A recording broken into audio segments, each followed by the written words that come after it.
연일 국제사회에서 우크라이나 사태가 이슈가 되고 있는데요. 오늘도 우크라이나 소식부터 살펴보도록 하겠습니다. 이 러시아군의 화학무기 사용 위험이 커지고 있다고요. 네, 볼로드미르 젤렌스키 우크라이나 대통령이 러시아군이 우크라이나에서 화학 무기를 사용할 수 있다는 위협이 고조되고 있다라며 서방 국가들의 신속한 대응을 촉구했습니다. 우크라이나 남부 항구 도시 마리우폴에서는 러시아군이 이미 화학 무기를 사용했다라는 주장도 제기됐습니다. 네, 이 마리우폴은 개전 이래 줄곧 러시아군에 포위되어 있던 장소죠. 그렇습니다. 동부 돈바스와 남부 흑해를 연결해주는 아주 지리적 조건 때문에 개전 이래 최악의 격전지가 되고 있는 곳입니다. 함락 위기에 처한 도시 전체가 이미 거의 폐허가 된 상태입니다. 네. 마리우폴에서 러시아군과 교전 중인 이 아조우 연대는 러시아군이 최근 도시에서 화학무기를 사용했다 이런 주장을 했습니다. 젤렌스키 대통령은 11일 밤 연설에서 러시아군이 이미 화학무기를 사용했다고 오늘 말하진 않겠지만 하지만 이 문제를 우리가 매우 심각하게 받아들이고 있다라고 강조했습니다. 이 젤렌스키 대통령의 이야기를 좀 더 들어보죠. 네, 젤렌스키 대통령은 국제사회 지도자들이 이미 러시아군의 화학무기 사용 가능성을 논의했다라는 것을 상기시키면서 러시아의 침략 행위에 대해 더 단호하고 빠른 대응을 촉구를 한 것입니다. 예. 젤렌스키 대통령은 또 지금이야말로 러시아가 대량 살상무기 WMD라는 말조차 꺼내지 못하도록 석유, 금수 등이 포함된 제재 패키지를 만들어야 할 때다 이렇게 강조했습니다. 네. 자, 미국 정부에서는 이에 대해서 어떤 반응을 보이고 있나요?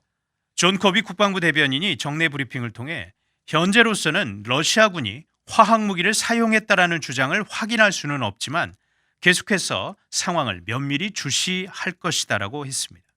커비 대변인은 만일 그 같은 보도가 사실이라면 매우 우려되며 러시아가 화학 작용제와 섞은 최루가스 등을 폭동 진압제를 사용할 가능성이 있다는 그간의 우려를 반영하는 것이라면서 상당히 우려를 한다라고 지적했습니다. 네. 또 리즈 트러스 영국 외무장관도 자세한 내용을 확인하기 위해 파트너 국가들과 긴급히 협력하고 있다라고도 밝혔습니다. 예. 이 마리우폴의 민간인 희생자도 계속 늘고 있다고 하던데요. 네, 바딘 보이첸코 마리우폴 시장은 AP통신과의 인터뷰를 통해 러시아군이 도시를 포위한 이래 지금까지 10,000명 이상의 민간인이 사망을 했고 거리에는 시신들로 이미 가득하다라고 전했습니다. 네. 또 전체 사망자 수는 2배에 달할 수도 있다 이렇게 전망을 했습니다. 커비 대변인은 지금 교전 중인 상황이기 때문에 미국 정부는 마리우폴의 정확한 사상자 수를 확인할 수는 없지만 최종 사망자 수는 상당히 많을 것이다라고 우려를 표했습니다. 네. 국제사회 움직임도 좀 살펴보죠. 상황을 타개하기 위한 외교적 노력도 계속되고 있습니다. 조 바이든 대통령은 11일 나렌드라 모디 인도 총리와 또 화상으로 정상회담을 했는데 여기서 러시아를 압박하기 위한 인도의 적극적인 동참을 촉구했습니다. 네. 이 인도가 러시아 제재에 동참하지 않고 있다는 건가요? 인도는 우크라이나 상황에 대해 유감은 표명을 했지만 러시아를 직접적으로 규탄하거나 제재에 동참하지는 않는 좀 미온적인 태도를 계속해서 유지를 해옵니다. 여기에 인도가 최근 러시아산 석유 수입을 늘리고 있는 것으로 알려지면서 미국에서 상당한 우려를 표하고 있습니다. 네. 지금 유럽 국가들은 러시아산 석유 수입 금지에 대해서 논의하고 있는 상황 아닌가요? 네, 맞습니다. 현재 석유 금수에 대한 최종 결정은 나오지는 않았지만 유럽 국가들 사이에서는 궁극적으로 러시아산 에너지 의존도를 단계적으로 줄여나가야 한다는 공감대는 형성이 돼 있습니다. 네. 이는 곧 향후 러시아의 석유 수출길이 좁아질 수도 있다라는 의미입니다. 이런 가운데 인도가 러시아산 석유 수입을 늘리며 서방 움직임에 반하는 행보를 보이고 있는 것입니다. 네. 자, 바이든 대통령과 모디 총리 이날 정상회담에서 이 점에 대해서도 논의를 했나요? 바이든 대통령은 모디 총리에게 미국 정부가 인도의 에너지 수입 다변화 노력을 도울 수 있다 이렇게 말했다고 젠사키 백악관 대변인이 전했습니다. 네. 사키 대변인은 또 바이든 대통령은 인도가 에너지 등 러시아 상품 수입을 늘리는 것은 궁극적으로 인도의 국익에도 부합하지 않는다는 점을 분명하게 전달했다라고 전했습니다. 한편 모디 총리는 이날 러시아산 석유 수입 자제에 관한 미국 정부의 요청에 아직까지는 입장을 밝히진 않고 있습니다. 네. 자, 그런가 하면 유럽에서는 러시아의 우크라이나 침공 후 서방 지도자로서는 처음으로 이 오스트리아 총리가 러시아를 방문해서 주목을 네. 받았잖아요.